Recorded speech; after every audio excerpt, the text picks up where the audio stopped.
Hey guys, it's Dr. Denney over at Four Paws at Fulshear Veterinary Clinic, and Maddie and I are going to be talking about a great topic, dog behavior. Lots of things that you need to know, things that you need to be concerned about. Later on, we might talk a little bit about how to fix some things, but this is definitely an important topic, so I hope that you enjoy this. Dr. Denney, if my dog is having behavior problems, are they capable of change?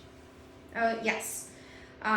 So to a point, and it's going to be individual per dog. So if we are talking about a puppy who's potty training and is going potty in the house, then yes, if we're a young dog, we should be able to train them to go outside, to go potty. So that is a specific example of where we can definitely change.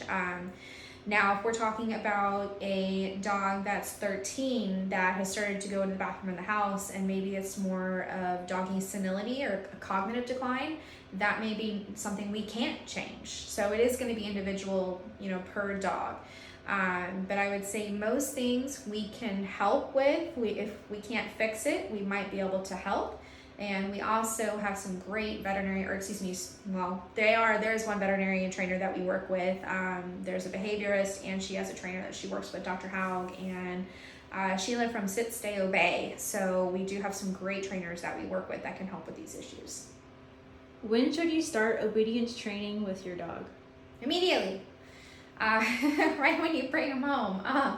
So when you bring your brand new baby home, they're usually anywhere from 6 to 8 weeks of age. You can start obedience training.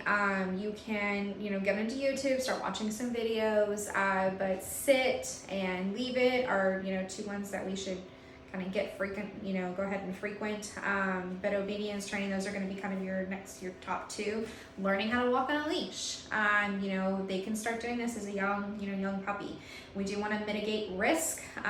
So we'll talk a little bit about vaccines, but we still need to socialize our dogs. Our dogs still need to learn how to walk on a leash. We don't want to be raising dogs that the only thing they saw for 4 months was your house and their backyard. We don't want that. We need them out in the world. We just have to mitigate risk. So do I want you taking them to dog parks? No. Can we go to a park where there's not like thousands of dogs? Yes. Will there be some slight risk? Of course. There's a risk every time I get in my car. There's a risk. My cell phone could zap my brain. There's risks with everything. So we want to mitigate those. We don't want our dogs to live in a bubble and become maladjusted, because once we get past the 16 to 18 weeks of age, their brains become less malleable, meaning we have a harder time at changing things. So we really want to hit the socialization period. Oh Lord, Maddie's about to ask me a question. Let's go. What are the most common behavior problems in dogs? Okay, so I think that's a really great question. So we see a lot of behavior issues. I would say with COVID-19 and everyone being at home and deciding to go get puppies and poodles, lots of doodles, we see lack of socialization. So I call it stranger danger. So this is where the puppy only got to meet the family and maybe just a few other people. So they're going to be super nervous when they meet new people. They're going to be not outgoing, very shy. Fearful. So I think fear is going to be an issue. I would say growling can be a big problem.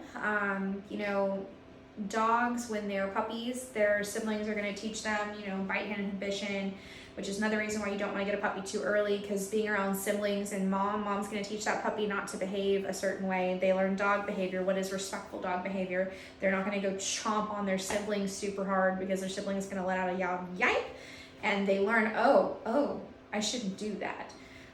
So growling and biting are not good things. Digging can be another problem. Eating their own feces, which is actually a normal dog behavior, but it's gross. I understand, I'm with you on that. It's gross, but it is a normal puppy behavior. We can work with you on that. Just pick the poop up as soon as they go. And I do mean as soon as they go, because I know some puppies, they will go and turn around and eat it. And then their owners call and they're like gagging on the phone. So be ready with the bag. Potty training struggles with that. struggles with being restrained. So even a simple blood draw. If these dogs have never been asked to do something, if there are no boundaries in the house where they know that they are a dog and not a human, we see a lot of these issues when we ask them to do something that they don't want to do. So I would, watch how your veterinarian, watch some YouTube videos on how we restrain dogs. And it's not heavy restraint. This is easy stuff. This is holding a leg off to see a vein. This is not heavy restraint, but we have some dogs that have a lot of issues because they are part of the family and they don't know their dogs. And we have to remember that dogs are dogs. We have to train them to be dogs. Now that doesn't mean that, when they're older, when they're 2 years of age and their obedience is all done, they know their boundaries, that we don't let them get away with things. My dog sleeps in bed with me every night. But she does know when I'm eating dinner, and my husband's dogs too, they have to go place on their little beds, and it's near the table, but they know they can't be begging. And that is a hard boundary for me. Aspen, my little Cavalier, knows that she's not supposed to scratch at the door. I can't stand that. She ruins the paint. But she'll go and sit there. And then it's my job to notice that she's sitting by the door, and if I don't let her out, then she goes potty, and that's not her fault, that's mine. So little things like that, that's okay. She will, if I'm 1 block away from my house, she'll sit on my lap and I'll roll down the windows, and I've got a good hand on her, but she loves, we go very slowly to the house. She loves that 2 minutes.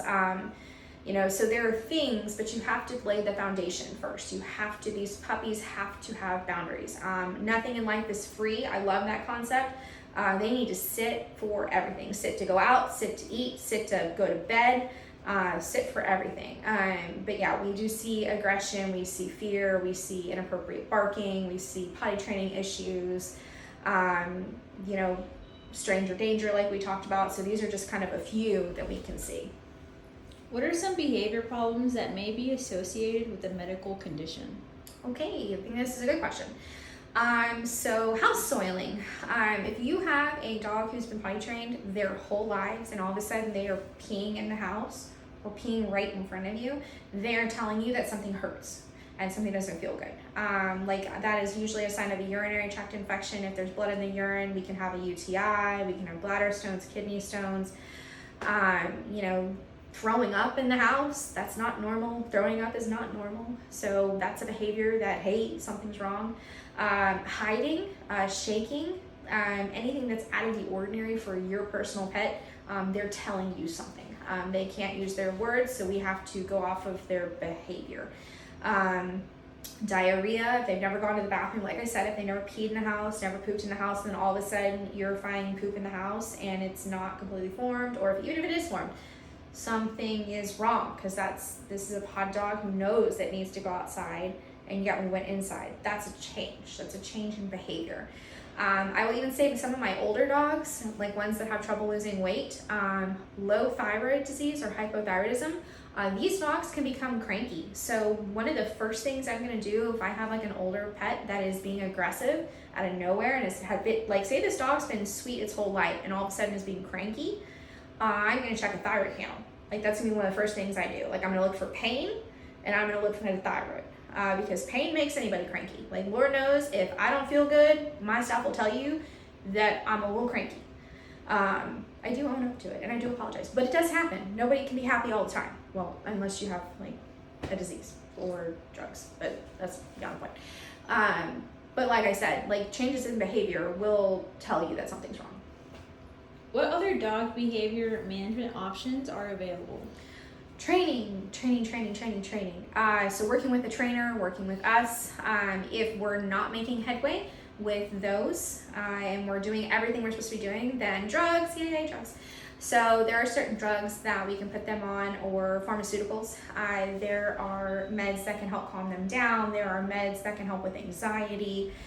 We do have a subset of patients that come in on pre-meds because they're just so scared here that, number one, it's too stressful for them, and number two, I can't get a good exam done if the dog is trying to crawl inside of its owner's skin.